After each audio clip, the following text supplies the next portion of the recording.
जींद के सफीदों में एक परिवार पर आधी रात को फायरिंग हुई, जिसमें 13 और 10 साल की दो बहनें बुरी तरह घायल हो गई।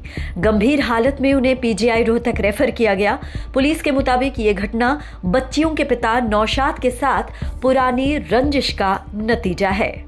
शिकायतकर्ता ने बताया कि उनके 6 बेटे हैं और वे बेटे नौशाद के साथ रहते हैं, जिनकी 3 बेटियां और 1 बेटा है। रविवार रात को परिवार के सभी सदस्य घर के अंदर सो रहे थे। तीनों बच्चियां जमीन पर कंबल बिछाकर सोई थीं, जबकि कमरे का दरवाजा खुला था।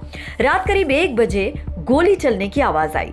जब परिवार के सदस्य आनन फानन में जागे तो 13 और 10 साल की दोनों बच्चियां गोली लगने से घायल पड़ी थीं। शिकायतकर्ता के मुताबिक उनकी ननद की बेटी भी घर पर थी, उसे भी गोली के छर्रे लगे हैं। इनके मारे गुंडे के मारे स्कूल में तो नाम लिख रहे, प्राइवेट स्कूल में पढ़ाने लग रहे। ये पहले इनके डर के मारे भेजते नहीं, हम दुकान पे भी नहीं भेजता, ताला मार के रखू, दिन में भी रात में भी। उन्हें धमकी दे रखा, गोली मारूंगी, नू करूंगी। इसके पापा भी घर पे आ गया, नहीं तेरे पति भी इसका गोली मारूंगी। कहाँ लगी गोली? गोली यहाँ पे लगी पसली में, लड़की की, और एक के हाथ में लगी, और इसकी लड़की है उसकी भी थोड़ी सी लग रही। तीसरी मेरी ननद की लड़की की भी थोड़ी सी लग रही, यानी कि 2-3 को लग रही है। हाँ, तीनों नीचे लेटे हुए थे सभी। तीसरी का क्या नाम है? उसकी थोड़ी सी लग रही है, लोटरी अच्छा। छोटी सी बच्ची। सर्रा लग रहे हैं।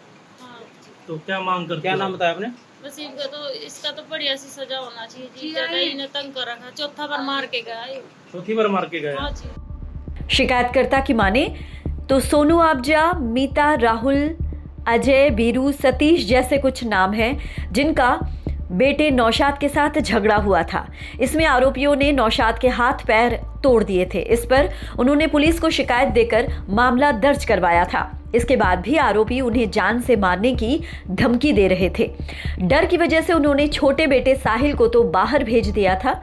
नूर हसन का आरोप है कि सोनू के इशारे पर ही उनके परिवार पर हमला किया गया है और उनकी बेटियों को गोली मारी गई है। आरोपियों ने 3 लाख रुपए की डिमांड और केस वापस लेने की धमकी दी है। पुलिस ने आरोपियों के खिलाफ मामला दर्ज कर जांच शुरू कर दी है। रात को 1 बजे फायरिंग की घटना के बाद फॉरेंसिक टीम मौके पर पहुंची और घटनास्थल का जायजा लिया।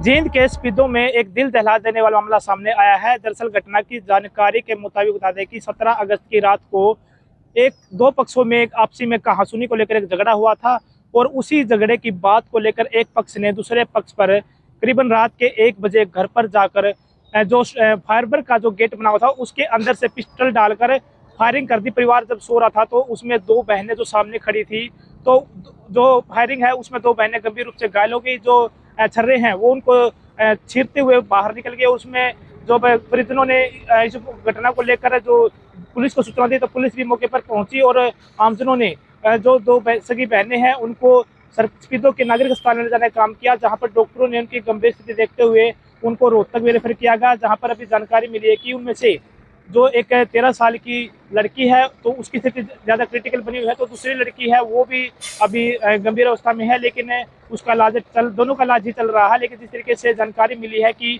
जो ये घटना है 2 पक्षों में आपसी कहासुनी को लेकर हुई थी और कुछ दिन पहले भी जो लड़की वाले परिजन हैं उन्होंने दूसरे पक्ष के परिजनों की शिकायत दी थी और उसी शिकायत को दबाव बनाने के लिए उनके ऊपर ही हमला किया गया। उस पहली लड़ाई में लड़की के जो पिता है उसके हाथ पैर भी तोड़े गए और उसको गंभीर रूप से घायल भी किया गया और जो उन्होंने पुलिस को शिकायत दी थी तो शिकायत को दबाने के लिए परिवार पर प्रेशर बना जा रहा था और इसी प्रेशर के चलते दूसरे पक्ष के लोगों ने रात के समय परिवार के ऊपर ताबड़तोड़ फायरिंग कर दी, जिसमें 2 सगी बहनों को फायरिंग में जो गोली के छर्रे हैं वो लगे और उसमें वो गंभीर रूप से घायल हो गई।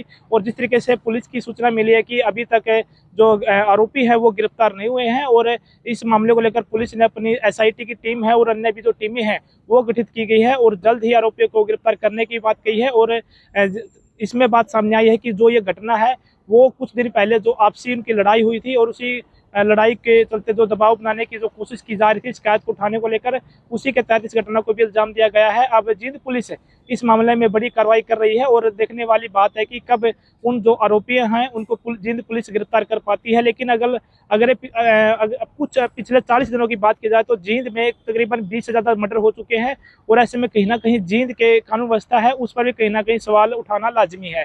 जींद से पीटीसी के लिए सुनील कुमार की रिपोर्ट।